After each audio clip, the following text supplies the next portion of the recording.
plus or minus 3 minutes on this stuff.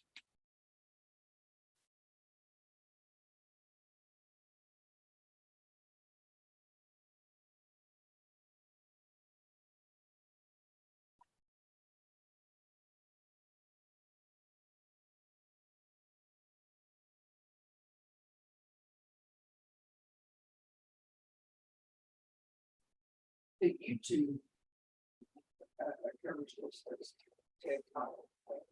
It's can I do this right? There we go.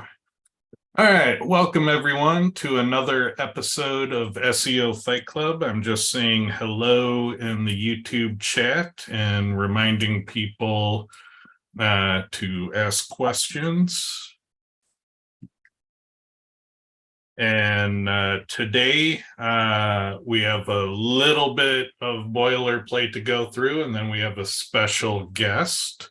We have Charles here today to talk about SEO, enterprise SEO, which is a topic that we've mentioned on a number of shows, but we've never actually talked about on a show.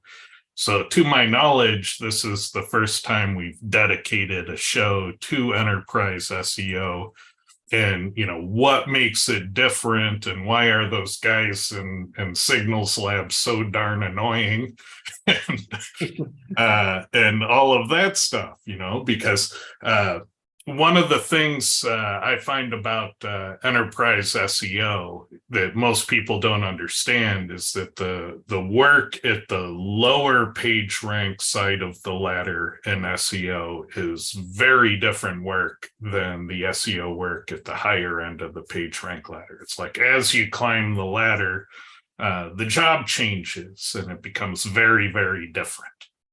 And so we'll talk about that, but let me mention a few things. So first, if Maj, if you're able to talk and not driving, feel free to hop in. We have Magic PR, and they're sponsoring our channel. We have an official sponsor. And one of the cool things that I like about press releases, a lot of people get into like, you know, the big link side of things. And these big links, they're awesome for fixing issues in backlink quality. So that's kind of the role I see in those big links. But most SEOs that are at the low end of the page rank ladder, they have a problem where they don't have authority, and not having authority and having a backlink quality problem, they're two different things. Not having backlinks is not a quality issue, it's a lack of signal. And so you don't need to fix a lack of backlinks by getting in the front page of the New York Times. That's kind of a silly remedy for not having a signal to go to the biggest, highest quality signal that's on Earth, or, you know, something like that. That's just kind of a weird transition. And normally that kind of transition is reserved for criminals. So if you go from obscurity to front page of the New York Times, you know, with nothing in the middle, usually you've done something very, very bad. So what most SEOs on the low end of the page rank scale really ought to consider are these distribution numbers in the packages. So if you find that the various platforms out there are saying, hey, it looks like, you know, in general, across 3 services, you're short about 80 referring domains, then a press release might have SEO impact for you. And so you can look at it and go, okay, well, if I'm only short 80, I don't need the $700 press release with the gold standard of big links and that type of distribution. And my understanding is there's a lot of work in getting this to actually happen. That's why the prices go up. So you might find that all you really need, at the low end to get off to a good start is the small package. And the thing to look at is how many referring domains are you short competitively, and what do the distributions look like? And so this is 250 or more, 500 or more, 750 or more. And these two ones over here, those are kind of big distributions. Now, again, these are big quality. And so there's a number of types of problems you can address with a service like this. So, Maj, I was talking about the SEO aspects of it. Is there anything you'd like people to know?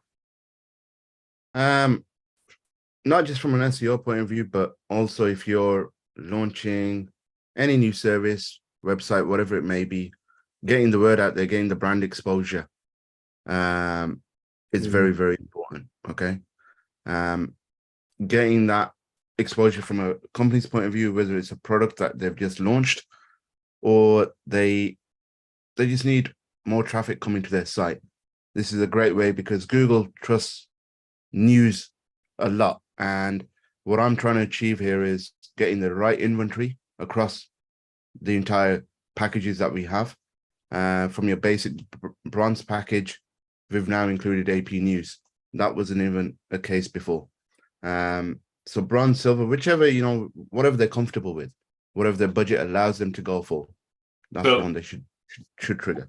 Let me ask you a question I know the answer to, because a lot of people are going to wonder if this is white hat or not. What percentage of the Fortune 500 use press releases? Majority of them. Yeah, I'd wager it's probably 100%. Yeah, 100%. Yeah. So yeah, this is something that even Google does. So all legitimate businesses do it. There's a couple rules to it. You don't want to mislead searchers, because if you mislead searchers, you piss off Google. You don't want to cram it full of, tons of embeds and sketchy looking tactical shit. Because that's kind of a footprint and it's telling what you're doing, and B, the places that the press releases get distributed to, they don't like to see that type of low quality crap. And so what I've heard from the field is when you do tons of tactical embedding and all these weird things that are non-standard, they may get into a distribution, but they tend to get pruned faster than if you just have a good informational press release that's on topic and newsworthy. Those tend to last a lot longer. Would you say that you've seen similar? Yes, that's absolutely right, because we used to allow a lot of iframing 4 or 5 years ago, but we've now limited it to 4 or 5 embeds. The reason being is a lot of the major publications, they don't like to see it. They don't even like to see a video, let alone an image, right? I think it's only our gold package that allows a video from YouTube or Vimeo, whichever you want to choose. But our bronze and silver, they don't allow any of it, one image, one logo, but no video. But so you should limit it. Even on the contextual side, the anchor text, I would recommend highly not to do more than 3 or 4. Some individuals, some agencies love to do 5 or 6. I think that's way too many. When you're doing a press release, you really want to laser focus which keywords to target and where you want to target them to, but keep it to a maximum of 3. That's what I highly recommend.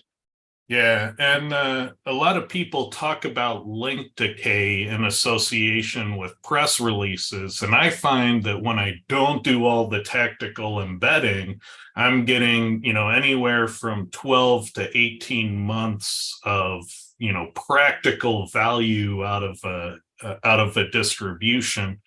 I've heard from the field that if you have lower quality content or those tactical embeds, it can get as short as 3 or 4 months. And so that's kind of why we want to, get that longevity, because that lifetime is the opportunity.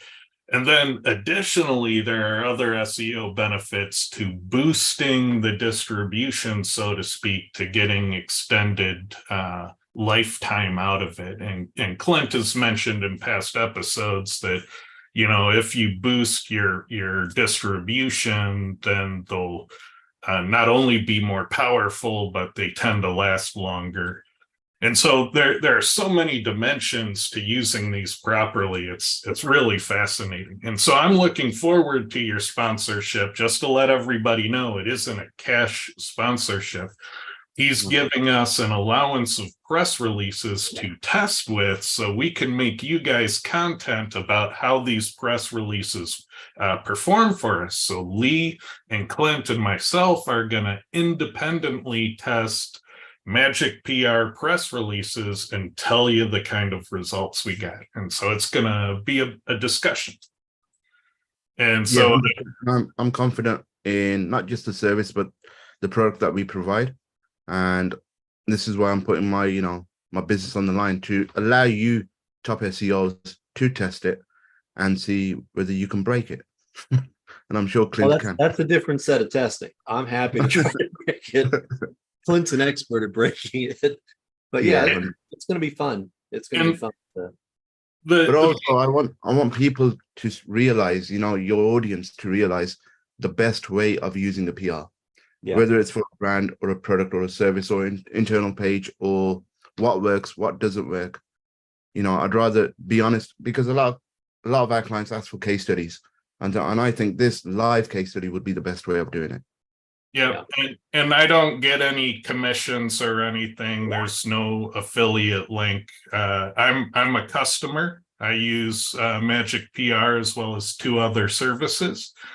And so I kind of know the outcome of the research, but we've had people in past months say that they tried a press release and they didn't see any movement.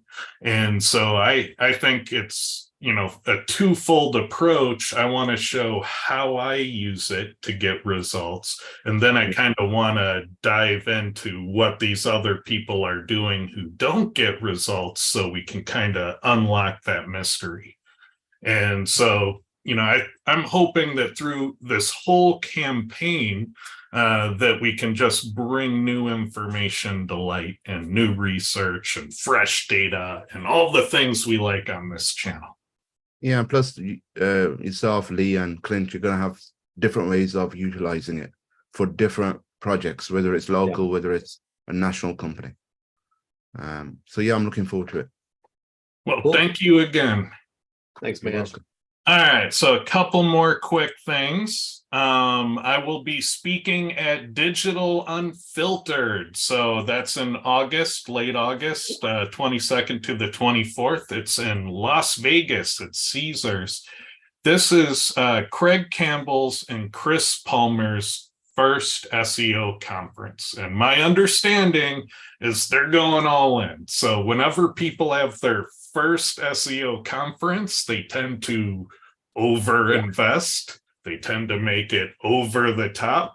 Tends to be the most crazy, most extreme version, because that's where they learn the lessons of, oh no, I'm not going to do that again. And so I want to be there to see that happen. So I'm a speaker. I'm going there. I hope to see a lot of people there. The lineup looks amazing. Lee's gonna be there. Clint, I don't see you on this. Oh, there you are. Bottom left Corner. Clint left. No, bottom left. You got bottom left. Yeah, there he is. Yeah, I almost covered him up with the date. Sorry about that, Clint. Clint's gonna be there, Mike Merlino, Terry Samuels. I mean, this is gonna be a cool event. So if you want to see what Chris and Craig Campbell do on their very first conference in Las Vegas, if you know those guys, that's a material detail. You know, I'm excited. What do you think, Lee? I'm excited as well. I think their format is a little bit different. The way that they're doing it, they've got some speakers and they've got some breakout rooms, and it's going to be fun because you put Craig and Chris in Vegas. What could go wrong, man? It was like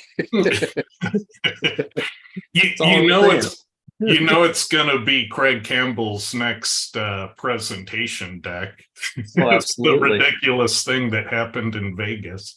I'm just going for the I was there story. Yeah. So we're talking about the guy who thought it was a good SEO tactic to co-opt the identity of an adult film star. It's yeah, if you want to find out about guerrilla SEO, I mean, that is Craig Campbell. He's on the grounds doing just tactically insane stuff, but he gets results too. So it's going to be a cool show. All right, so moving on from there, SEO Sly. This is a YouTube show. I'm going to be a special guest on Monday if it's ready in time. So if you want to see what secrets I divulge, because on these types of interviews, I tend to be an open book and I often say too much. And so I probably said too much in this one. So. But it was a fun interview, and check it out. So just search for SEO Sly on Google or on YouTube. Olga's a lot of fun. So yeah, let's check that out on Monday. Let me know what you think. I also want to send a special thanks out to Charles Kipkoriri. And I asked him about the pronunciation of his name, so that came back because I didn't want to mess it up, and it's pronounced different than it's spelled phonetically. So wanted to point that out because Charles is doing us a huge service. He is going through and summarizing our episodes and time coding where the information is. And so this is a lot of work that he's doing to help you, the viewers. And so he's trying to keep up with our shows. And I have a backlog of 3 shows to update, so I got to do that and get back to him. But I wanted to say thanks to Charles because he heard our plea for help, and he generously volunteered his time to help bring this value out of our content for everybody else. So part of the labor of love, we make no money doing this. It's just investment into nothing. But it does have tremendous value. So thank you, Charles. Other events coming up. We have Dark AI. You're talking about the December one. We just had Dark AI last week. Yeah, it just got re-announced. So this is December 8th through the 10th. The location is to be determined as of yet. But yeah, I'll be speaking at this one apparently. This I found out through the announcement. I was like, oh, I guess I'm speaking. So surprise there, and I'd speak there anyway. And SEO Rockstars is coming up. So you got October 26th through the 29th. I'm really glad about these dates because I often get ambushed by Halloween. So having kids, I have to be back by Halloween, otherwise I'm in trouble. So I don't like it when conferences cover Halloween. So yeah, that's perfect dates for me. So again, focusing on AI. So we got 2 AI, intersection with SEO conferences coming up, and this will be cool. All right, so let's get to our topic. Let me stop sharing my stuff. And are we having slides, Charles? No, I don't. Oops, sorry. I don't think he has slides. I think I'll give a little background on this because it might help. Charles and I have bumped into each other at a couple of conferences recently and had, extensive conversations. And it's interesting when you look at enterprise SEO versus, SEO not quite at that scale. I don't know. I'm not sure the other SEO. Some of the things that you have to consider, some of the ways that things are organized, some of the ways that things have to be executed are very different. Some of the things that you care about are very different, but there are a lot of similarities as well. And because he's got a background in both sides of it, it was interesting. The last conference that we were at together, we were talking about some of those things. And it's even entertaining. Some of the things that are smaller issues for you and I are much, much bigger and funnier issues when you deal with them at scale. So I thought this would be perfect. If you'd love to come on the show, I'd love to have you come on and talk a little bit about enterprise, because like Ted said, we have not had anybody with that background and experience come on the show to share. So yeah, to kind of frame enterprise, I like to talk about the mistakes when the shit hits the fan, because you can kind of size up the scale of the operation by the impact of the mistakes. So in ecom, I worked with a PageRank 8 online retailer, and my biggest mistakes would cost the company about $50,000 an hour until they were fixed. Now, my understanding is you work with much bigger enterprises with much bigger numbers on the line. What can you tell us about your scale? So I've been doing enterprise for a little over 10 years now. One of my most recent organizations I worked for was Verizon, and I was in charge of merging Verizon Wireless into Verizon.com, a migration. And to say that wasn't a stressful 6 months would be totally wrong, because the entire organization was relying on me to do things. And it's funny, enterprise is an interesting beast. So you guys were talking earlier about PR, and I find it kind of weird that people think, oh no, press releases don't work. And that's all that happens in enterprise. If we're building links, it's either purely organic, folks linking to us. The only link building per se that would happen would be through press releases. And then that becomes a whole issue of how do I get that team, the communications team, to build the press release and link back to us in the way that would help us. Another little, just kind of tip I'll throw out to everybody that I've learned when it comes to just linking in general. Working for a publishing company right now, a media company right now. I work for the Fox Corporation right now, so that's you name it, Fox everything. Don't ever say the word link to a journalist. They've got their antenna they know SEOs are out there. They know we want to get links from them. Don't ever say the word link. Say the word citation. You just say, would you mind giving me a citation? And you just got to leave it like that. Don't say citation to this page, or just say, are you willing to give me a citation? Knowing that sometimes they're going to give you the right kind of link, sometimes they're not. I ran into that as well when I worked in ecom.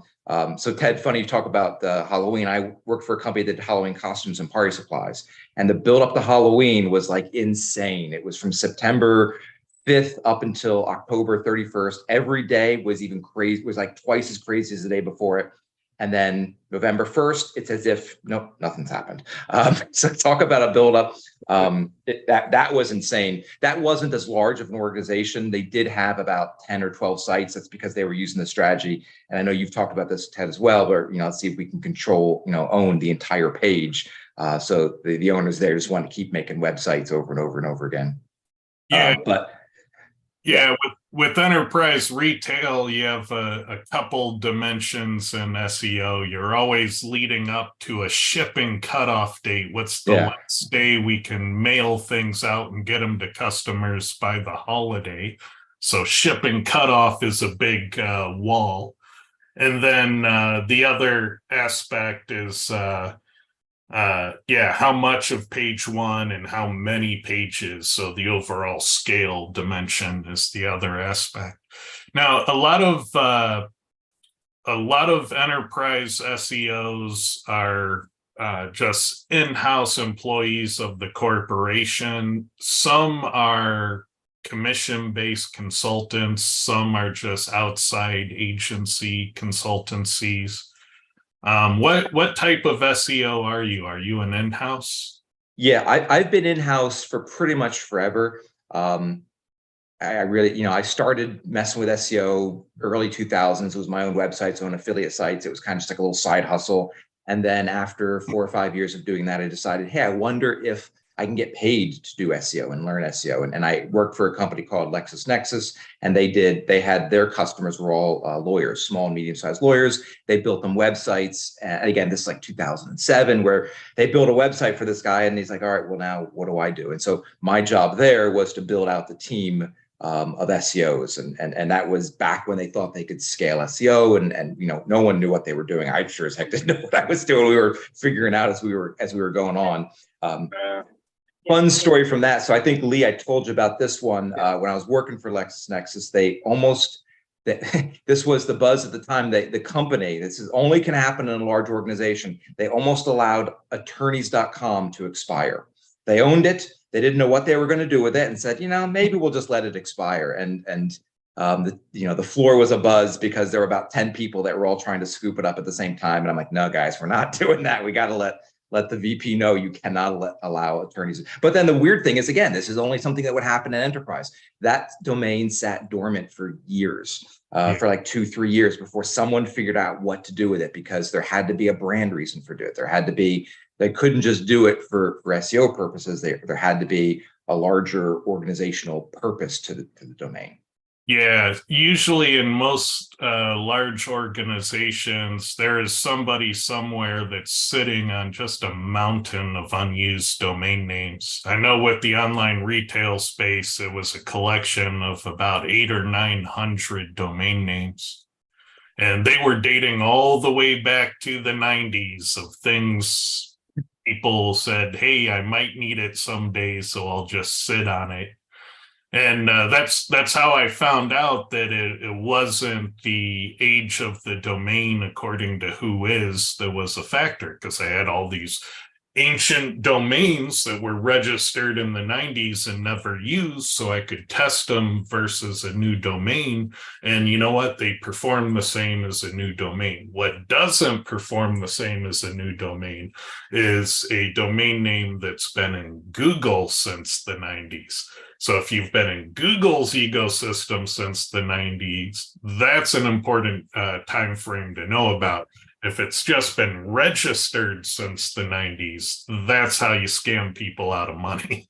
Right. So on a similar note, so with Verizon or at Fox, like how many domains do you guys buy just to hold so that nobody else can, poach them?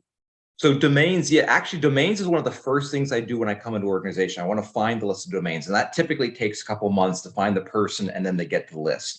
And again, that's another weird thing with Enterprise. It literally takes months to find who is this person, and then they got to build the list, and they don't always have a list. And I typically find, it's always in the thousands. It's always in the thousands.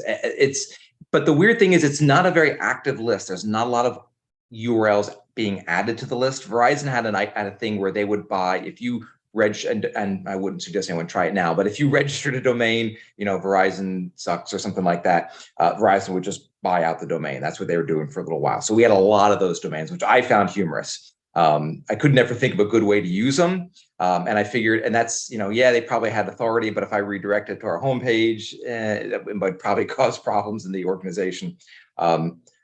So to your point, Ted, that's one of the first things I'll do is once I get the list, I'll have one of my SEOs and just something simple, go through Ahrefs and do their bulk domain lookup. And now this ends up taking them weeks to go through the list, but have to manually do it to 200 at a time. And I want to know how many links are going to each domain. I was also usually interested in what kind of social signals are going to the domains. And then I was also interested not just the number of links, but what were the links? If they're like Wikipedia links, or they're an active site, there's something that's currently gaining links or losing links, that I find interesting. Whereas something that, we got some really good link from one site once on this domain and never really used much again, that I'm not as excited by that. I want something that has I want a domain that has a backlink profile that's dynamic. Things are happening. either gaining or losing, but things are happening. Mhm. Yeah, I think with those negative domain names, they might be sitting on viral marketing gold, because you could take something like VerizonSucks.com and create an ad campaign, Verizon sucks the hassles out of cell phone services. And if you can tolerate just laughing at your situation a little bit, then you can have these viral explosions. But you have to have a company with a sense of humor. And I don't know that Verizon is that company. When you get large organizations, it becomes all about safety. I can't tell you how many times I've had people, not recently, but I've had folks come to me and say, what's the least that we have to do to rank number one? Which I always found to be a humorous statement in and of itself, because I would always respond back kind of sarcastic. Well, what's the least I have to do to keep from getting fired? Like, if that's your approach to life, what's the least I have to do to be successful? Then I personally feel like you're already wrong. You're already losing. You're already going to have problems. But it's the mindset. It's like, okay, if we do this, Charles, what percentage gain will we get? Everybody wants to be able to plan out specifically. Say, all right, if I add a title tag, or if I change this title tag, exactly how many points will I go up in Google, or how much extra traffic will we get? And that's kind of just the mindset I have to explain to folks. It's not like that. It's a lot more dynamic. I always use the analogy of baking a cake. If you leave out the salt when you're baking a cake, is it still a cake? Yeah, probably. If you use half the eggs, is it still a cake? Okay, yeah, probably okay. But the more you take out, you come to a threshold, you come to a tipping point where it stops being what you want it to be. And that's the constant battle in enterprises. You have all these other organizations trying to stop you from doing what you're doing, not because they're against SEO necessarily, but because you making an H1 tag like that goes against what brand wants, or goes against what legal wants. Or often the case, it's not even that legal says I can't put this in the title tag. Somebody else comes to me and says, oh no, legal will never approve that. We can't do that. And then you have to learn how to reach out to folks. And actually, I found that the legal teams are usually they've always the ones that everyone's afraid to work with. And I found the legal teams are the easiest to work with. I can't tell you how many legal teams have even come to me and said, oh, if that's the way Google works, well, can we just put the text in white, or put the text behind an image? And I'm like, no, we can't do that. We definitely can't do that. But I like that they're thinking. I really always appreciate when someone's thinking. And that brings me kind of my next point, that my biggest concern, my biggest worry when it comes to SEO enterprise-wise is not Google. I'm not worried about getting penalized by Google. I'm not worried about doing something to run afoul of the search and ranking algorithm, mainly because I know we just can't. We're too big. We're too cumbersome. I'm always worried about narc SEO. That's my biggest concern, because there are folks, and I know right this second, there are folks that are trolling sites, looking for something to say, write an article, say, oh, New York Times is doing this, or CNN's doing this, or Fox is doing this, or Verizon's doing this, and let me become internet famous. And well, Kyle ran into that with the competition. Yep. And that's what I'm always worried about. Like, we can't do anything that even looks bad, because somebody will want to write an article about it. Yeah. Yep. All right. So Charles, if I'm sitting here and I'm looking at one of my sites, or if I have a client, one of the client sites, and I sit there and say, these meta descriptions suck. You talk to the client, you get approval, and then you just go through and you just change the meta descriptions, you or your team, stuff like that. So, if I'm looking at Fox Sports or Verizon, and I say, what, these meta descriptions are horrible, there's reasons for SEOing them. What do we have to do to get those changed? Well, it depends on the organization. So in an organization, in a publishing company, in a publishing where we're producing literally hundreds of articles a day, there is no easy way to change it, because you've got people pumping it out. You have to come up with systems so that, first of all, so the meta descriptions exist. I'll tell you that I've worked at many organizations where meta title and meta description wasn't even a field in the CMS. It automatically pulled from another field someplace else. You couldn't customize it even if you wanted to. So that's usually the first battle I have is, all right, this CMS doesn't do meta descriptions, or this CMS creates XML files, but they also, for some reason, they rename the XML file, and then the old version of the XML, sitemap XML, then 500 errors. And it's like, just like things that, you and I would look at, like, why on earth would you do something like that? And it's just, It's just the way the CMS worked. It's someone came up. There's no good excuse. It just ends up happening. So how do we change a meta description? Assuming first that we can customize it. The next would go, again, it depends on the organization, depends on the page. If it's a publishing company, you can't go in and just change a meta description. If it was an author wrote it, you have to talk to the author, the actual journalist who wrote it. You can't go changing their work on them. If it's a sales type page with maybe like a Verizon, there's probably a page owner, and then that has to go through a brand and a marketing. We have to make sure the right voice is being used. And I found that, so we were talking earlier about whiteboards. I found that making it visual is very, very important. I created a simple little Excel file where I pulled in the keywords that we wanted to rank for, and I pulled ourselves and all the competitors, and then it was just a simple green and red. Does this keyword show up in our title tag or our meta description or in our H1? That's all I was worried about, just those 3 simple fields. Because that's the nice thing with Enterprise. If you know, what do I need to do to rank? I just need to put up a page that has the basic of optimization on it, and I'll probably rank. Yeah, I'll probably rank pretty fast and reasonably well. That's why most enterprise SEOs, they totally are negative towards link building. They view it as a waste of time, and it's because at that end of the page rank ladder, you know, getting 50,000 more backlinks when you already have 22 million, it does nothing. And so it's about spending the authority you have, not acquiring more authority. You're absolutely right. It stops being, it's not about building external backlinks, but it's about how do we shape the internal backlinks? And that's something we always do, and it works fabulously. Yeah. As a matter of fact, Clint, you had your presentation yesterday. You're talking about linking, and I'm going to try using your tactic, but I'm going to try using it internally. Can I get the same effect internally that other people get using external links? I don't know. I'm going to test it out and see what happens. All right, so most of our audience is not in enterprise SEO, but I feel that there are important touch points that all SEOs can benefit from.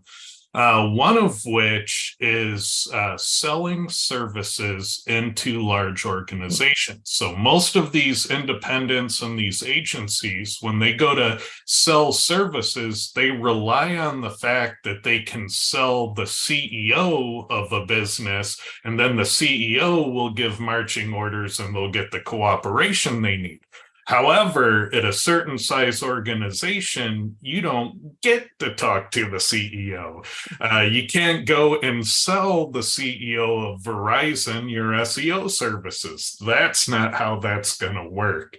So internally, how do you talk to these business units? Because when you hit these bigger fish, you have to talk to a content team, you have to talk to an engineering team, you have to talk to a project management team, and maybe even legal. And so it's a multi-business unit thing. How do you do your consensus building?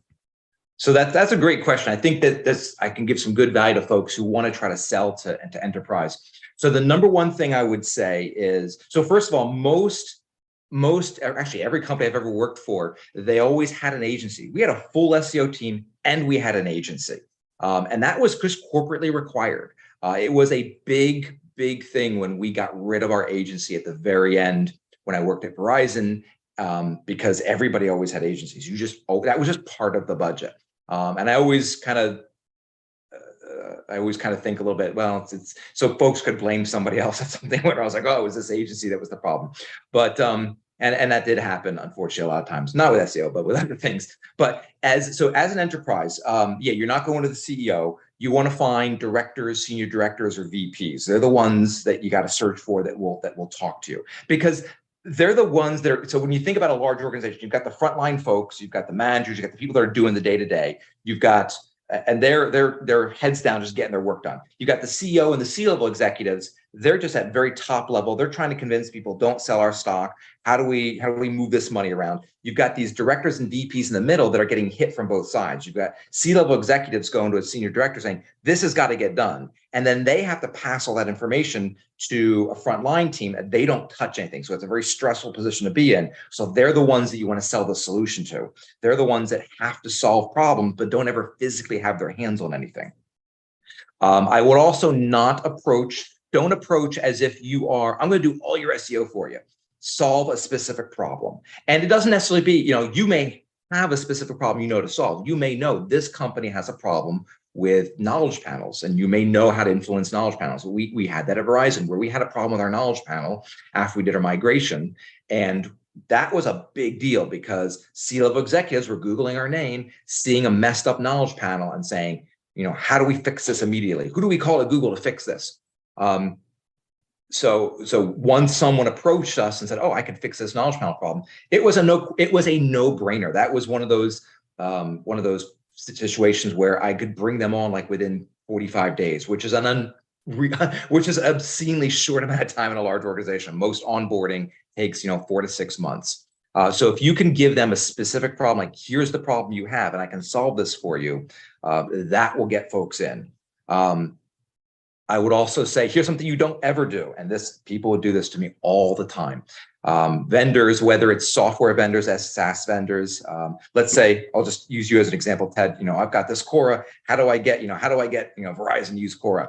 Do not go to my director or my VP and say, look at what your SEOs are doing wrong. Don't do that, because you're just going to piss off all the SEOs. I've had people do that to me. And and then the problem is they would do even worse things. They'd say, "Oh, you guys, your title tags are all, 75 characters, and Google doesn't read past 65 characters." And then I have to get on a call with them and embarrass them using a study saying, "Look, I've done a test. Google reads up to this. Explain, and then now that person can never ever sell to this company ever again." So you got to don't do that. Anybody, don't ever do that. But you go to I would go to the director. I'd say, "Hey, look, here's your problems. We can help you solve these problems." I would approach the SEOs, find the SEOs and say, "Hey, are you allowed to, I might not be allowed to hire somebody, but I can recommend. I can go to my director VP saying, we need this person's help." So you get the buy-in from the SEO team.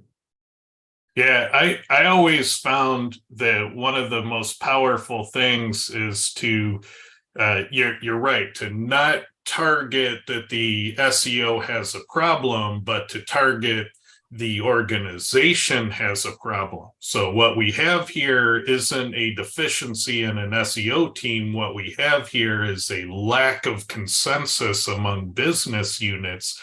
And I can come in and help make the case on how SEO is going to lift all these different boats. Right. And when you come in that way, where it's collaborative and you're going to help make the argument, and you're going to be this layer of defense for the internal people, they like their layers of defense. They'll try to prolong that layer as long as they can. Yeah. But you have to set yourself up to be a defensive layer. Yeah. And another just a simple tactic so let's say, Ted, let's pretend you want to, and you probably do, want to get Quora utilized by more large organizations. Everything that gets approved, whether it's a conference, whether it's a vendor, whether it's an agency, needs to have a business case behind it. Make life easier for your team, for the team. Give them the business case. Here's the business case. Here's a business case. Would you guys like me to adjust this as all for you? And then for me, it becomes copy, paste, send to my VP, and then I say, "Hey, look, here's the business case." Now all SEO situations are different. So when I was on the enterprise side of things, I was commission based, so I was highly incentivized to do gross revenue reporting of organic revenue from search. So I made sure that got into the gross revenue reporting of the whole company. And as a result, that made all the executives take notice. Oh, here's an SEO who speaks our language, gross revenue. What type of reporting have you typically done on the enterprise side? That's a good point, because as an SEO enterprise, never say ranking. Don't talk about rankings. No one cares about rankings for the most part, except when a brand new service or product is launched. Then everybody wants to see us top of Google. Everybody was looking at, well, it depends on the KPI of the organization, typically traffic. Everybody wants to see, are you driving traffic? And here's an interesting little twist to that: a percentage of traffic, share of voice. They want to know, so number one, they want to know, are we driving more traffic, yes or no? And then what percentage of the traffic? Are we growing as a percentage of the overall organization, or are we kind of just staying the same? A lot of folks will, I've seen SEOs, I've seen other channels say, oh, look, we're growing 10%. Everyone's growing 10%, so you're not doing anything. You have to say, everyone else has grown 8%, we've grown 15%. So now folks understand that. Share of voice is a term that it's a report I like to use pretty much any enterprise, because it's something that everybody, it's something that folks already understand. I do an organic share of voice where I say I can show how much traffic or visibility we're getting versus our competitors, because there's that kind of ego. Doesn't matter how big the organization is, everybody wants to say, oh, we're better than our competitors. So that kind of feeds into the ego, but it also does let you know, are we, again, just like the percentage of internal channels, it's the external. Are we growing with everybody else? Is everybody growing 10% a year, or is our business growing 10% and everyone else is growing 12% or 5%? They want to know, executives want to know, are we falling behind our competitors, or are we pulling ahead of them? So that's, and then understanding, to your point, Ted, understanding that, how are you, I always like to draw on the revenue number at the end and say, okay, if we increase our traffic 10%, we will increase revenue by approximately this amount. And giving these revenue estimates. That's another thing I found with enterprise. You don't have to be super, super precise with numbers as a smaller or medium organization would typically have. We don't need to know exactly how much. Are you going to go up about $1 million? Okay, good. That gives everyone the numbers they need. But it's very important that you say an estimated amount. Yes. You have to call it out as an estimation, otherwise you're lying. Yeah, no, you're absolutely. Yeah, I have the asterisks all over the place, and you don't hide them either. You make it real clear. Say, look, based on this estimate, this is what we should do. You be very clear about it, and then everyone's fine with an estimation. And if you're wrong, if it turns out to be more or less, nobody really has a big problem, because you did your due diligence. You're trying to, it's a large organization. It's so complicated. Nobody expects it to be super, super precise. Yeah. Nothing they have is super precise. You get into their logging, and oftentimes I've seen it as bad as 75% lossy. So when it's 25% lossy, that's kind of industry standard. And the best I've ever seen was 12.5% lossy on the data. And that was as good as it ever got. So, there's types of data that aren't lossy, like your payment gateways and stuff like that. So if you're at an online retailer, you can calculate lossiness by looking at the sales numbers that went through the payment gateway versus the sales numbers through your logging system. And the delta is the lossiness. And some of those systems have complex ways where you can backfeed the missing data into Google Analytics. And when you do all of those shenanigans and you get the expensive enterprise analytics that cost, $250,000, even then it's still like 12% lossy. But oftentimes what I find that's more difficult than that is the political infighting, because when you're dealing with consensus, you often find someone who doesn't want to play ball. For me, it was a paid media group, because they were bonused on gross revenue for pay-per-click ads, and I was SEO and I was commissioned on organic sales. So they would bid on my keywords to simply move the revenue to a different part of the same report. We had already won the free traffic. They were going to pay to move it to their bonus line. What types of infighting have you encountered, and how did you navigate those? I've encountered everything you said plus more, unfortunately. So the biggest problem I've run into in organizations is you have to convince another team to take action for you. And they've got to do something that may not really help their KPIs. How do you get them to do something that doesn't help their KPI? Their KPI is complete projects or successfully QAing X number of projects. Once they hit their number, they're kind of done, or they're like, okay, well, we don't care about traffic. We're about completing this or about doing this. Not everybody has the same KPI. What I learned very early on in my enterprise career is just put their name in lights. Nobody does that in enterprise. Nobody ever gives credit to somebody else. They always want to steal the credit. And I found that internally it didn't hurt to give other people credit. So we would do regular presentations. You always find there's always these company-wide, or not even company-wide, but department-wide meetings. We'd always like to give a presentation on something. Hey, SEO wants to talk about something. We would show, hey, we had this launch. This is what SEO did, and here were the results. And at the last slide, we always have a thank you slide, and we take the people's pictures out of the directory. And we say, hey, big thanks to such and such team and such. We put their pictures on there. We put their names under there.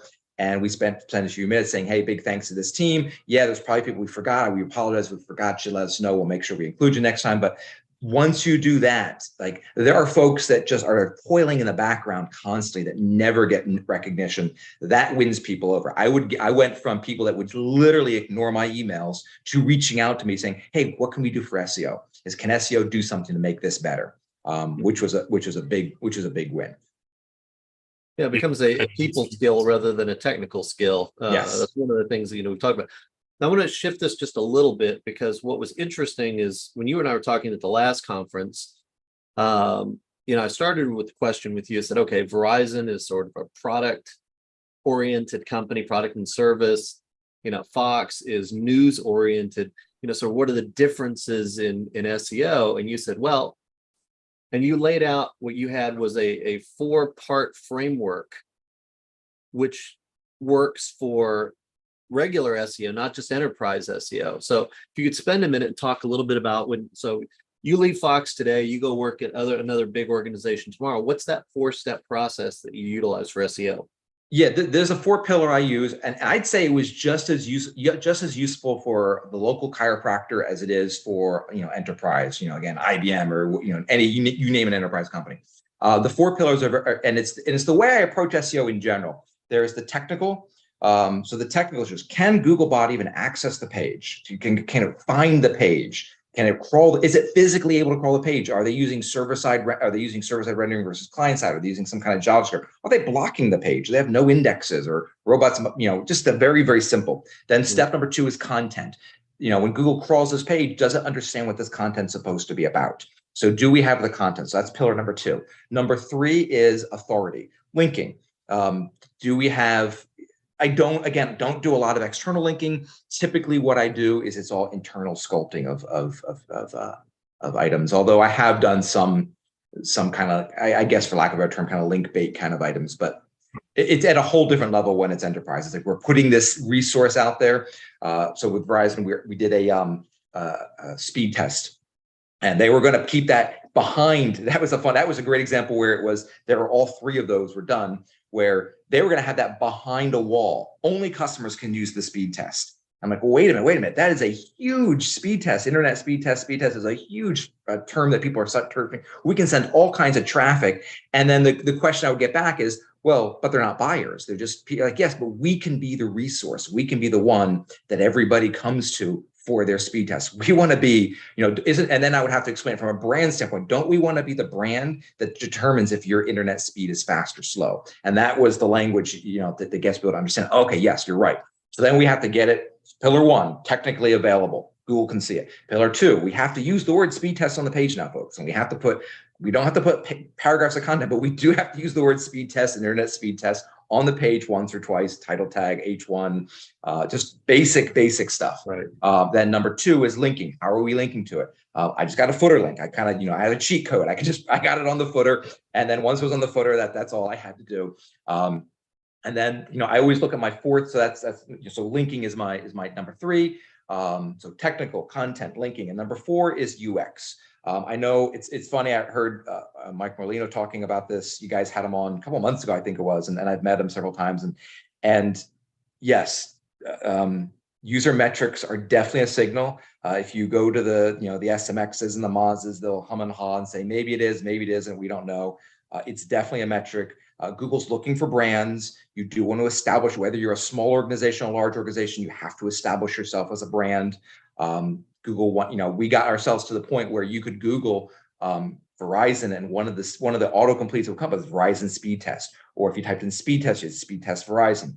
Not sure if it still does that or not. I don't even know if the thing's still up anymore. But that's super important, because It's not only important internally for you to show, look, here is the success. Even though we all know branding ranking is super easy, that's a win in enterprise. But it also shows that Google understands that this is an important tool or this is an important page on your site. So that's kind of my last pillar. So I never go out of order. I don't link before I make sure the technical items are. I make sure you have technical content, linking, user metrics. That's the order I do everything. Again, whether it's a small site or a large site, I never deviate from those things. And it'll take me years. I'm only halfway through right now. With Fox, and we're still working our way through it. It just takes time because there's so many resources you have to work with. There's so many different teams you have to work with to get everybody aligned. So if you can, because some of the stuff we talked about was private, when you were doing the migration from Verizon Wireless to migration, that particular knowledge panel issue was with Verizon Wireless, was it not? Yes. So that was a good one. So I learned it's funny with enterprise, I don't get the opportunity to test as much as I'd like to test because they're larger, but you get a chance to see field data to scale. And I can look in things in log files and say, okay, this is definitely what's happening. I can see Google hitting pages, which is kind of nice. So that was an example. What we did is we migrated Verizon Wireless into Verizon. But the problem was, as soon as we took Verizon Wireless out of the search results, Google knew that people were still searching for it. It didn't know what to do. The VerizonWireless.com didn't really exist anymore. So it started when you typed in Verizon Wireless, it was giving the knowledge panel for, I don't remember, I could be messing this up a little bit. It was some sub company that Verizon owned. They owned dozens and dozens of companies. And this was a company that owned the wireless towers or something like that. And it was like Verizon Limited. I forget the name, and I'm going to butcher this. I'd have to look at my notes, but it was a different organization essentially, and that was causing a lot. So when I looked for Verizon Wireless, the knowledge panel was for Verizon Towers Limited Partner, whatever it was. Exactly. So Verizon Wireless knowledge panel was not Verizon Wireless. Right, and there's a great example of how do you sell enterprise.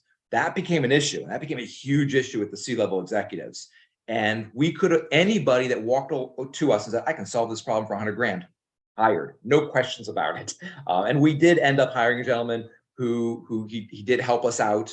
And the funny thing was, it was probably the easiest money he's ever made because we had maybe 3 calls. We had an SEO team internally that was very good, so that made his life easier, obviously. But it was a very easy call. We did a few little quick analysis. Actually, by the time we spoke to him, we thought we figured out the problem, but we weren't sure. And then he kind of confirmed it, and we figured out the problem. And I even ended up telling him it was a 4-month contract. It was after 2 months. I'm like, problem solved. You're done. We don't need to do any more phone calls. Good job. Is there any fear of being scammed? Like, could there be a possibility that the SEO who saved the day has an alternate account who created the problem? So yes, that could happen. So that brings us to an interesting, so some of the smartest SEOs I've ever worked with were all enterprise. I mean, really smart guys and girls.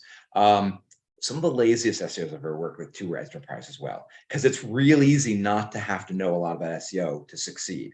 I've worked in organizations, I've gone into organizations where the SEO or the SEO director didn't know anything about SEO. It was just under them. So yeah, those kinds of things can happen. I guess I don't want to challenge anybody on this call because I would say it would be kind of hard. I would think that it would be hard to trick Google, Google's knowledge panel probably not that hard, because the way we fixed it was not that hard of a fix. I don't want to say anything because I don't want to expose any potential exploits, but it wasn't a hard fix. The problem was actually pretty straightforward once we really dug into it and figured out where Google was grabbing the information from.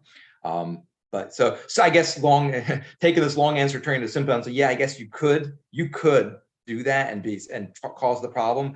The dilemma I'd say is the chance of you being able to cause the problem and then get hired to solve the problem in enterprise, that's tough. Like that's going to be a tough one to do, because if you're not already well known for that, whatever that item is, oh, I solve these kinds of problems, how are you going to get hired for it? How you're going to be the name that they automatically go to. And then God forbid someone ever figure out that you're the one who caused the problem. You just destroyed yourself in the industry. So Yeah. Yeah, absolutely. So there was a one other piece that you shared that kind of showed full circle how things work through an enterprise organization and sort of comparisons to smaller organizations. Can you talk about when you were at Verizon, how I can get a hold of their customer service? Oh yeah, so yeah, that was a funny one, and I'll happily tell that story. And that's actually I was always thinking this might be a good presentation for SEOs. I can just come on. It's going to be the SEO comedy hour. I'm just going to talk about some of the crazy things that happen in enterprise SEO and the crazy questions I'll get. So, and this happened at Verizon. I've had things similar to this at Fox and other organizations, but not quite to this extreme level. So the company wanted to save money. All of their so this is a multi-channel organization. They sell things online. They sell things via phone calls. They sell things in stores. They can sell things. They sell things via app and automated service now. So it's really multi-channel when it comes to the different sales channels. The problem they had is the phone services at the time were all in the US and they're all unionized. So anyone answering the phone, whether it's for help or sales, was very, very expensive. And they're like, how do we bring that cost down? The cost per acquisition was way too high. So the best way they could think that, to bring it down, they couldn't just cancel the phones. Number one, people wanted the phones. Number two, they had union contracts, can't cancel the phones. So how do we reduce the number of calls? Call deflection, that's the magic word. Someone decided, let's just take the phone number off the website. There you go, problem solved. Which that's not how you stop people from calling, but that's what they did. They wanted to take the phone number off the website. Google kept showing the phone number. So then the next one is, how do we stop Google from showing the phone number? And then I had to explain to people, you can't, Google, I had to explain that there's 250,000 searches per month for different variations of contact call. Google's going to show a phone number. We can't get rid of that. Eventually, the phone number we did get rid of it because it was taken off all these pages. We blocked all the pages were taken down. And then a vendor phone number started popping up. And then the big was like, how come this vendor's phone number is popping up? It's because Google knows people are searching for things. Google's always going to have a knowledge panel for this. So wait, just to be clear, a vendor took that keyword and said, we'd like to have that search volume. So we had a partner. So that's a little bit different. So we had a partner that would do pay per lead for us. And these folks were really smart. They were a smart bunch of folks. They understood SEO very, very well. The organization that hired them did not understand SEO very, very well. They also understood attribution very, very well. So we had a last click attribution. They insisted that they get a cookie. They drop a cookie anytime someone comes to their site. So they decided, we'll just create a page called Contact Verizon, whereas we were trying to de-optimize for that. They were optimizing for that. So you can imagine what happened. Everybody who typed that in there would come to their site, get the 30-day cookie, and now they're getting attribution for any sales. They didn't provide value. It took me literally months to explain that to folks. Like, do you realize what's happening here? We're paying these folks for not adding value. They're just slipping in front of us in the line. And so this is a 6-month process to explain to folks what the problem is and then how do we solve this problem. I finally convinced folks like we need to keep the contact and call page, but we don't show the phone number right away. We give them the audit. We give customers the automated. We give customers the path to go into the cheaper cost of acquisition. And then if they just refuse to do that, we give them the path of find a phone number, because some people are so upset and so angry. I sat with calls. That was part of my training when I first worked there. I had to sit on the phone deck and then listen to calls. And there's some folks that were just legitimately frustrated and angry, and let's take care of these customers. Let's not make them more angry, because that's all that was happening, is making them more angry. And let's give them a path of least resistance is our cheaper path. But then if they really want to find a number, there's a way to find a number. And so you have to explain it in terms of how does it help the business, how does it help the brand, how does it help the user experience. You can't talk about traffic or rankings or even attribution, as logical as all those things are. It might as well be another language. So then did you actually take the contact us page away, or just? It went away for a little while, and for a longer period of time than I would like to have to admit. It was gone for months. We got it back. and it was then there was a big deal to get it back at the same URL, because I had to explain to people we have to use the same URL. Google knows about it. There's links to it. We got to get the same URL again, and then get it back. But let's give people a different experience. So just hit them with a phone number. Let's give them someplace else to go. That can be helpful, and it has to be helpful. Now, fortunately, our customer experience team was a very, very pro SEO team. They were very, very helpful. So they understood. They would actually, this is one of the few times that ever happened. They would come to me first and say, "Oh, this is something we're thinking of doing. Is it good for SEO or bad for SEO?" And I'd have to explain to them often, well, it's not, it's a great idea, but we can't take all of our help pages off the website and put it behind some kind of chat bot, because when people search, how are they going to get to those pages if we take them away? So I have to, you have to explain to folks what's really happening, but then give an option. Say, look, all of our help pages should have a chat bot that pops up, and give people a chance to interact with this. All right, we are running low on time, and I want to make sure we get to some Q&A here. So let's use our last 10 minutes or so on some questions. And let me scan looking for the Charles ones first before we get to the general ones. So Carolyn says these recommendations are great and loves the stories. Let's see. GF says enterprise SEO sounds like a nightmare. I wouldn't say it's a nightmare. It's just a different beast. It's different work. So like if you're doing the little guy SEO with small and medium-sized businesses, it's just a very different job when you get to the enterprise level. You're not mucking in the HTML so much. You're more doing consensus building to get these business units to do pieces of the right thing that'll eventually get you where you want to be. It's very satisfying, because there's nothing better than getting ranked #1 on Google for things, and knowing you can with just a little bit of work. I've consolidated almost 10 years of frustrations into 1 hour, so it makes it look a lot worse than it really is. Yeah. So I wouldn't shy away from it. I think the important thing to understand is that the nature of the work changes the higher the PageRank ladder you go. Right. Let's see. He goes on to ask, how do you measure competitors' share of voice? So we'll typically use third-party tools like a similar web. I like using, I'll just use SEMrush, where we can then extrapolate. All right, if there's this number, this much rank, this much traffic, here's how much this site's getting. Here's how much we're getting. So it's not a super complicated or sophisticated calculation. It's a guideline. It's letting folks know, are we behind or are we ahead? Are we growing or are we shrinking? And that's really the big question is where are we compared to our competitors, and are we getting better or getting worse? When we go up 10%, has everyone gone up 10%, or just we gone up 10%?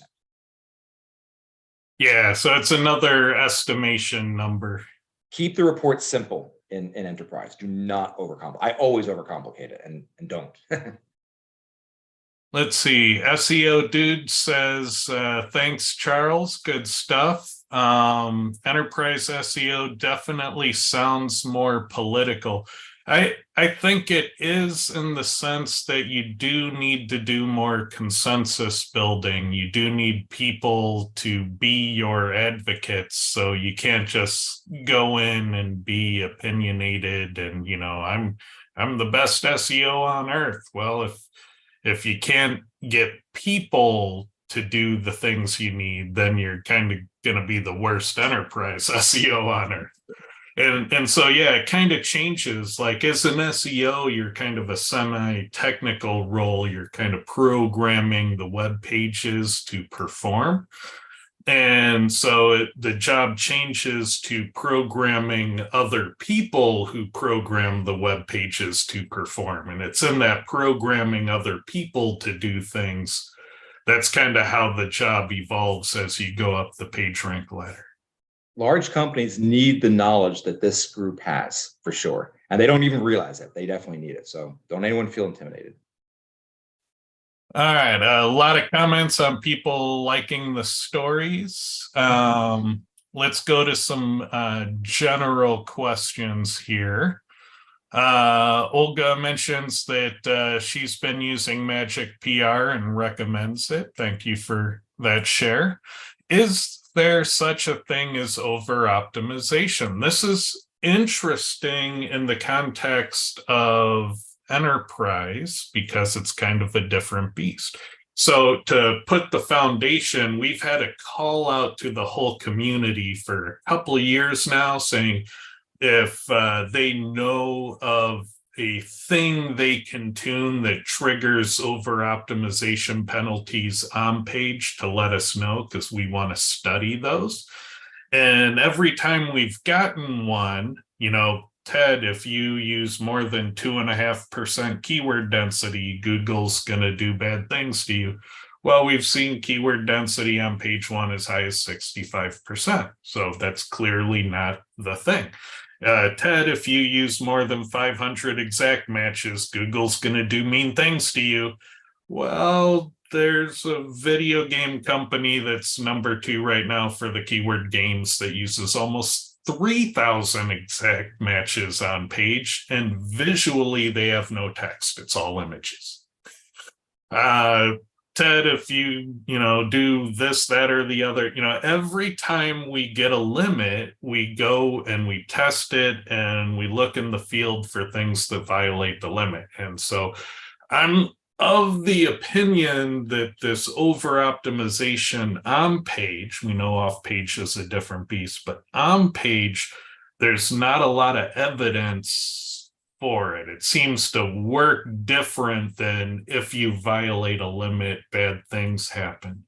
Have you encountered any sort of over optimization type behaviors at the enterprise level? I haven't, and unfortunately, I don't know if I could over optimize. I couldn't control enough of the content or enough of the factors. Let's take even something as straightforward as like Quora. I would love to be able to apply Quora to all the different web pages on our sites. I know you would shoot to the moon. I would crush it, but I just can't control that many factors. Typically, what I'll do is I'll get a core report on one of our page templates, and then I'll compare and I'll look and say, oh, look, we're missing this factor, missing that factor. And then I have to figure out, can I add that to our CMS? Can I add it to our template? Because everything's template driven. We can't customize individual pages. And so I may say, oh, look, we need, organization schema or web page schema, or we need to make sure, oh, we don't have H2s on any of our pages and everybody else has H2s. And like, we'll look at something kind of at that high level. Okay, we're now going to make sure that all of these links here are now H2s, or all these headlines have alt text, something as simplistic as everything has to have alt text. But how do we get the alt text? We have to pull it from someplace because it's all database driven. Yeah, exactly. I've tried to over optimize. I can never do enough on the page. I get my hands slapped and be like, you can't change that content. Legal says no, and branding says no. Any other? Let Honey have access to your alt text database. She'll help you. Any other thoughts or comments on over optimization? All right. Well, I'll give one example of over optimization. We did a link to our speed test page, exact match anchor on the footer of Verizon.com. That is tens of thousands of pages. Nope, it worked great. And we weren't even number 1 after doing that. We were only number 3 or 2 or 3 or something like that. We had to do a few other little things, but yeah, I loved leveraging the footer in enterprise. It was my power tool for a long time. People who say, oh, you can link too much internally, I have yet to experience that. And you can't, you can't use exact match internally. No, you can. I'm sure there's a point of diminishing returns. Every top navigation is exact match anchors globally. Yeah. And they linked other properties too. You'll find a lot of these companies, e-commerce and publish all kinds, they linked all their partner organizations, and they don't get penalized. And when people ask me, well, what can I get away with in a footer? I often point them in the direction of enterprise. I say, go to CNN, look at their footer. Yeah, their footer's like 2/3 of a page too. It's like it's a huge footer. let's It see. does. On both category pages and product pages, can you give an example of supplemental content to create to rank better with? For a store, it's kind of easy. So if you have a product page that is a puppy dog coffee mug, just put in carousels for other puppy themed mugs and put in a product carousel for other puppy themed products, and then put in another carousel for other animal themed coffee mugs. And in putting in these carousels, now you have a number that you can use to ratchet up the degree of tuning. So you can take those carousels from 4 products per carousel to 100 products per carousel. Now you have a ton of topically relevant entities on a page, and you have a slider for how much tuning you're dialing in. And so I think on the e-com side, the supplemental content is quite easy. On the category pages, the best trick, it often requires custom coding, is to create a short description of the product, and you create like a hover presentation of the short description in the product token. So when you hover the product, the short description fades in. But all of that text is now on the page. And then you make a rule that the short description of the product needs to be very keyword centric, needs to be ambiently findable. If it's a orange silk scarf, don't call it the majestic sunset snuffler, call it an orange silk scarf in the short description. And then you're getting those entities and keywords onto the page. And again, you have another numeric slider. Oh, we need more entities and keywords on a page. All right, instead of showing 20 products per page, let's show 100 products per page. Now we just added a couple hundred sentences in the form of those short descriptions to an otherwise thin product page. So, you know, those types of tactics make e-com very easy. Any other thoughts on this one? Okay, let's see. Programmatic SEO, how do we make sure it becomes successful, and what pitfalls to avoid? I'm not familiar with the term programmatic SEO. Do you guys know this term? It's basically utilizing it's like automating a core report as an injection into a page, or, you know, these sort of things. They're just programmatically SEOing, you know, pages.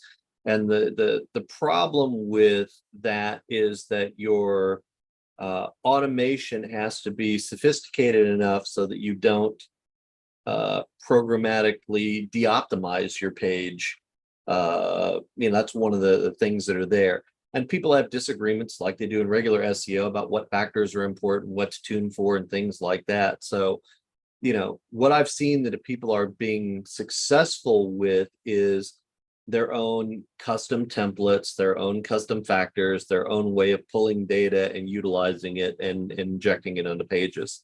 So it's not a, oh, go buy this tool and, you know, use the default setting. That doesn't, I'm not aware of one that works well. More common definition of programmatic SEO is actually, it's a page building and website building technique. It's not an optimization technique. So it's essentially e-commerce, for example. Ted probably did programmatic SEO. He had a template for the site, and then he had this database of all these products, and then the site built based on, and then used the database to fill in the blocks. So essentially shortcut. So that's the program. Yeah.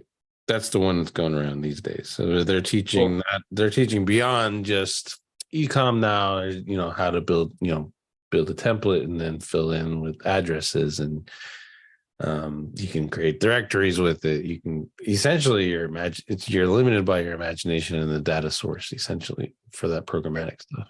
Yeah, and on that stuff, it's usually the technical SEO that bites you in the butt. So look at your web logs, see what Googlebot is doing on the pages, make sure it's not getting into things it shouldn't be getting into. Probably the number one mistake in building your own. The next thing to consider is probably going to be what technical systems your pages have to integrate with. I know when we had to do direct to cart campaigns where people would organically enter a site and that would automatically place a product in a shopping cart, that put tremendous load on the database to create the order records and the cart records and all of that stuff in the back-end database. So at large scale, things like that can blow up on the systems. And it has data poisoning. So you have to worry about things that you can poison the data with, like when they did that direct to cart promotion. Now all of a sudden our cart abandonment data is to the moon because we have all these unnatural programmatic carts that didn't complete. So cart abandonment data got poisoned. It doesn't reflect reality or natural behaviors because people didn't think about those touch points. And so, yeah, if you're building your own system, you just gotta think a lot more than you normally would about how it impacts whose data, because it's not just all about the SEO in the end. Right. Favorite Chrome extensions for SEO. I like what's that links everywhere one? Is that what it's called, with the data that shows up in search? I don't know. I don't use a lot of Chrome extensions for SEO. Keywords everywhere is one that keywords everywhere that shows you volume data and stuff like that, related terms. Those are nice, and I know that a lot of people have certain ones they like to use to display or extract, like all the headers from a page, those sort of things. But it just depends on what it is that you care about, as to, because there's a shit ton of SEO extensions. Clint probably a bunch of favorites as well, because I know he plays in some of those spaces. You got anything to add to that one, Clint? No, as you pointed out, it's hard to go, oh, these are the favorites that you should use, because what you do and what I do are entirely different. So right. That's kind of it's a loaded question. If I had to name some, I'd say SERPworks, Digital Details, SEO plugins, pretty good. But so is what's that other one? Not SpyFu. You know what I'm talking about, that old school SEO plugin that had all the metrics and all that crap in there. That's still there. So if you're an Ahrefs user and you like pain, you can use the Ahrefs toolbar. Right. There's all kinds of trash out there for you to fill your browser with if you want to try it. Charles is dropping SEO minion. Like, he doesn't want to jump in the conversation. Come on, Charles. Yeah, I thought that's what he was talking about. And to interrupt. I'll tell you, so here's another kind of funny enterprise story. I use a simple redirect plugin because I'm always being told, yep, we 301 redirected this for you. And I'll go to like, no, you didn't. And I have to send them a picture like, see, this is a 302, or it's not redirecting at all. And then they say, oh, let me go back and check. And then they check, and then they say, we did it. And then they don't do it. And then I got to send them a picture saying, nope, you didn't do it. Now it's doing this instead. That and my schema checker. I'm always checking the schema because. So you have a NARC redirect plugin is what you have. Yeah, it's a plugin I've had for like 10 years. It's the IEMA redirect. It's from I think it was an SEO agency even made this. And it's just a very simple, it shows A to B, and it shows whether it redirected or not. And it's easy for me to snapshot it and send it to somebody saying, yep, looks great, thank you. Or nope, it's not done. Please adjust. Might be a fun one to add. Next question is, in Cora, should I tune just the ones that are orange? No, you should consider them because you might not need to tune them. Like if there were ranking directories, the factor that might have turned orange is the number of US phone numbers on a page. And who's going to compete in SEO by adding lots of phone numbers on a page? You know, it's kind of silly. So you got to think about the data. And correlation with ranking is one area to give consideration, but another area to give consideration is the usage rate. How many people are doing this thing? Because if it's only one or two, it could be a data fluke. But if 98% of the top 100 are doing it, it might be a cost of entry. And so you got to kind of think about your data and ask yourself why it might be here and presenting in this way. And so that's a good analytical skill set to develop. And I recommend that everybody, you know, think about their data and try to understand it better. So the orange ones are worthy of consideration, but it shouldn't be limited to just those. Any other thoughts? All right. I mean, I think that one is kind of a basic thing. People are assuming that Quora is doing things for them, and Quora is making recommendations based on the particular optimization methodology that you selected when you ran the report. So, yeah, consider. And just because they're not orange doesn't mean you shouldn't consider them either. Yeah, and I wouldn't even call the output of Quora recommendations anymore. I think our understanding has really evolved that it is prioritized differences. Mm-hmm. And so the system wants to bring these differences to your attention. It's not necessarily that some AI or something said you should do this or you must do this. It's simply one aspect of how you're different, and it may or may not matter. And so it's important to understand that. Let's see. Most people only look at press releases for rankings. I don't think that's true. I think the vast majority of people doing press releases in general are announcing something.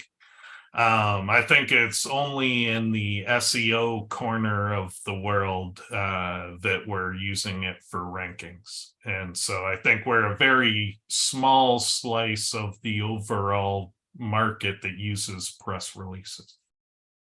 Now we might be a sizable piece. We might be 15-20% overall, but I doubt we would be most usage. On the enterprise side, Charles, you know, you guys do, I don't care which company you've been with, you guys do hundreds of press releases. Do you check the performance of the press releases, or whether the press releases themselves rank, or do you give a crap? I typically, so I use press releases in different ways. I really just make sure that when they're announcing the new product or service, make sure they're linking to it, make sure they're linking to it using brand, and make sure they're only linking once. Sometimes you get rogue press where they want to link like 5 or 6 times from a press release, which I never quite understood. And like, no, let's just have one link, brand to this page, and that's it. That's all we need. We don't need to do any more than that. But then with enterprise, everyone's picking up our press release, so I don't have to worry about a lot of things that everybody else has to worry about. So, yeah. Cool. Let's see. After a migration, my traffic is consistently decreasing. The migration was 8 months ago. Every technical aspect is fine. I have doubts. It's not a seasonal decrease. Okay. From 80K to 45K per month, what do you think? I think you missed a technical aspect. I think something technically changed, because I can tell you firsthand that the basic fundamentals of SEO have not changed. And I proved that earlier this week when I took somebody else's website that wasn't ranking, took it to #1 in Google just using fundamentals of SEO. And so the fundamentals still very much work and are the same. So given that the fundamentals haven't changed, that leads me to believe that something happened about 8 months ago on your website, and we probably need to understand what changed in that ballpark of time frame and to look for what could be causing this issue. And there are probably hundreds of things that could cause this to happen.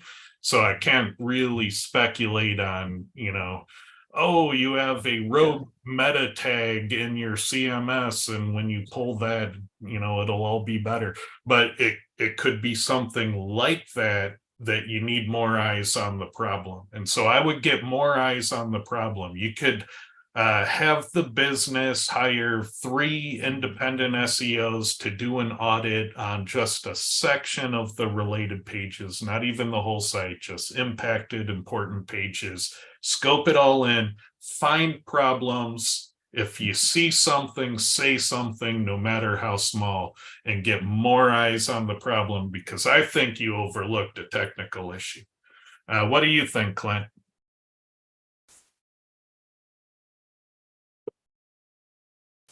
You with us, Clint? Yep. Yeah, I mean, it's possible. It's hard to say. I've always said it's hard to answer those kind of questions without seeing the website. I mean, it'd be totally irresponsible for me to go, oh, it's this, and this. I don't know. So go buy a magic 8-ball and probably get a better answer out of that. I think it's hard because there's so many things. Like we saw recently somebody whose website was struggling and said, I haven't done anything, but about 3 months ago they added a plugin and that changed some things. Or people say, oh, I migrated, all I did was change the WordPress theme, which is awesome, but sometimes WordPress themes have SEO things baked into them, so you could have optimized or de-optimized unknowingly by your change of what you thought was just a visual change in the way it looked on the page. Underneath the page, you could have a whole lot of things. So one thing that I might suggest they try is run a core report on 2 pages of their website, and then go back into archive.org and find those 2 pages and force those URLs into the core report and do a comparison.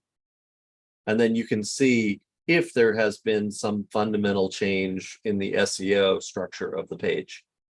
That's a clever trick. So that's one way of diagnosing how is it different today data-wise from when it was performing. That's really clever.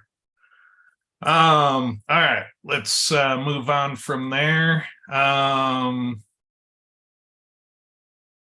Let's see, does more internal links help recover faster after Google updates? Well, I think you have to understand what most Google updates are. So a lot of Google updates involve Google simply negating the effects of spammy backlinks. So they're backlink updates. All right, so different.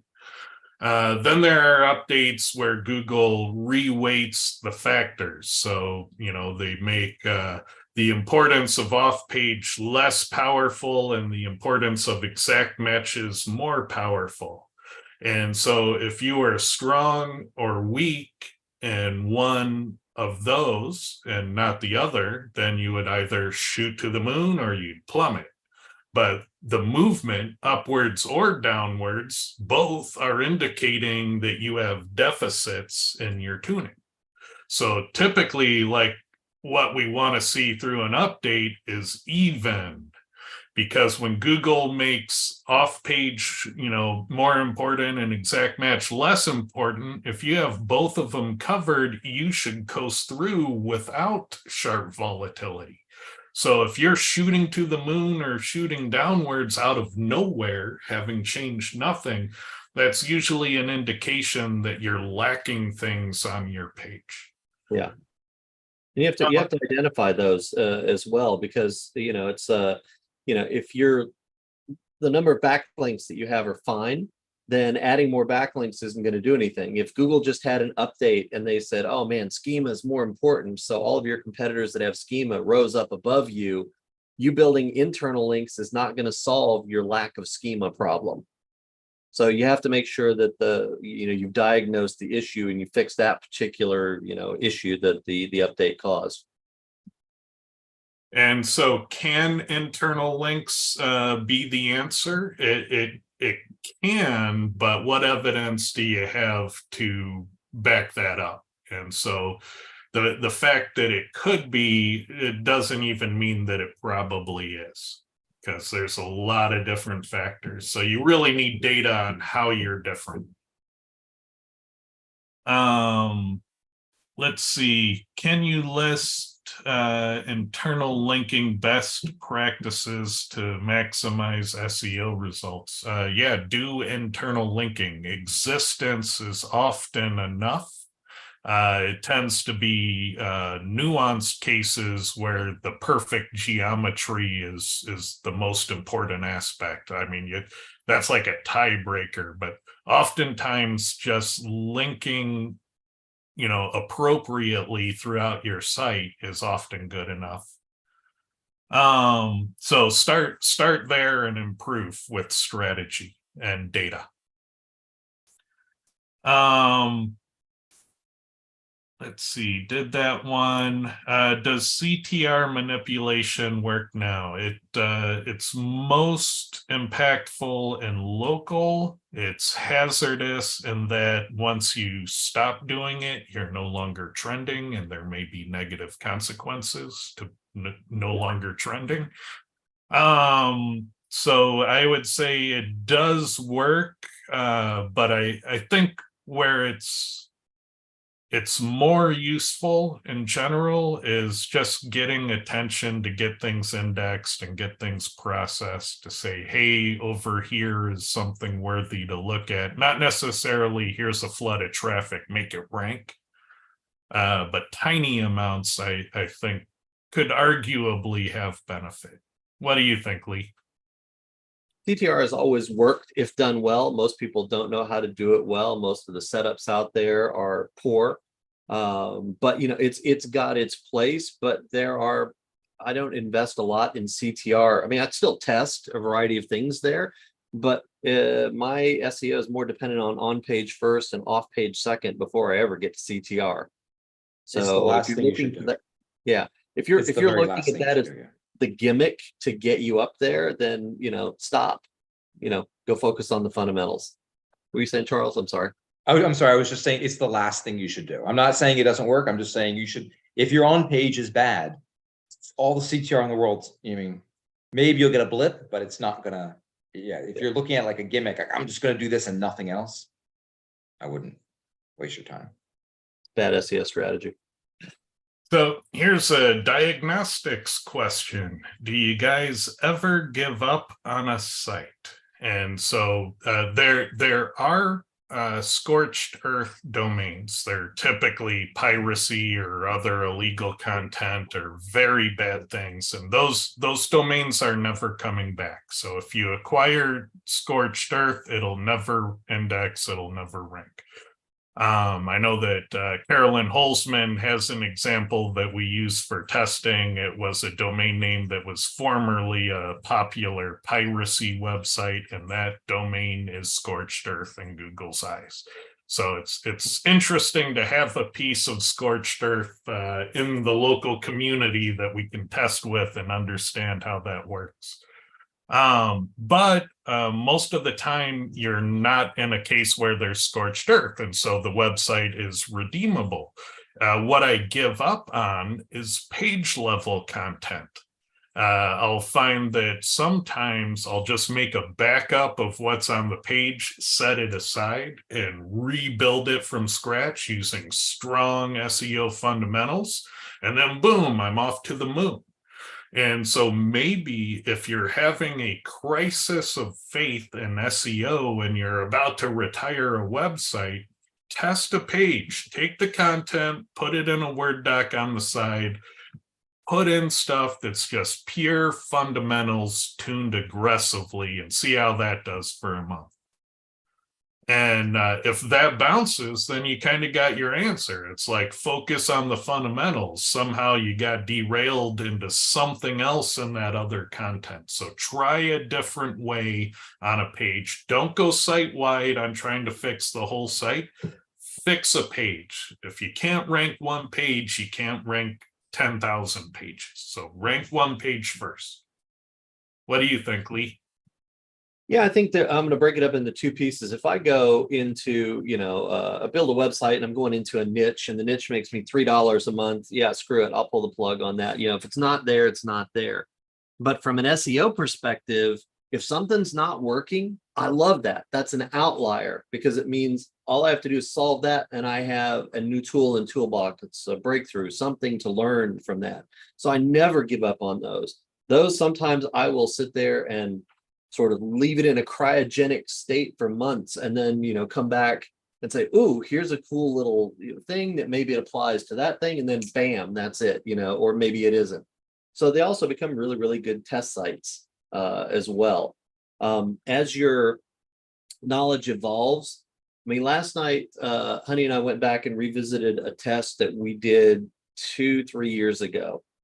And I look at that test and I was like, man, we were so young and dumb then.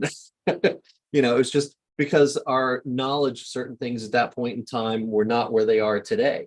So as your knowledge grows, then all of a sudden you realize, hey, we could apply this to these websites that we didn't know how to fix months ago, but now we know how to fix them. And then boom, they're there. So I never give up on SEO problems ever.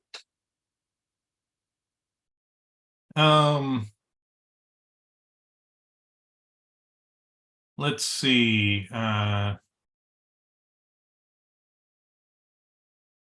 right, and I think that's it. So we're 40 minutes over, and we get a thanks for that Quora suggestion from Lee.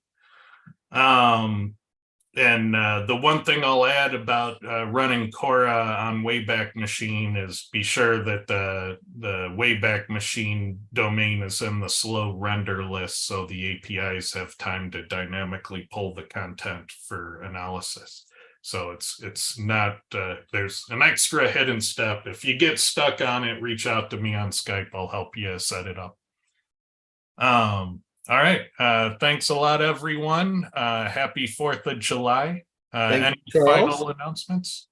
No, I was just going to thank Charles for coming on and do that. So, last question here, Charles. If I decide, you know what, I want to give up on plumbers and I want to get into enterprise in spite of the horror stories that you shared, what's the path? Is there a way to go there? Yeah, that's actually a really good question. So I think, like I said earlier, enterprise, in-house in general, they need good SEOs. We need good SEOs. I'm always looking for good SEOs. It's as simplistic as, again, it's corporate. Do you have a resume? Do you have do you have a LinkedIn? Make sure all those things are all polished up.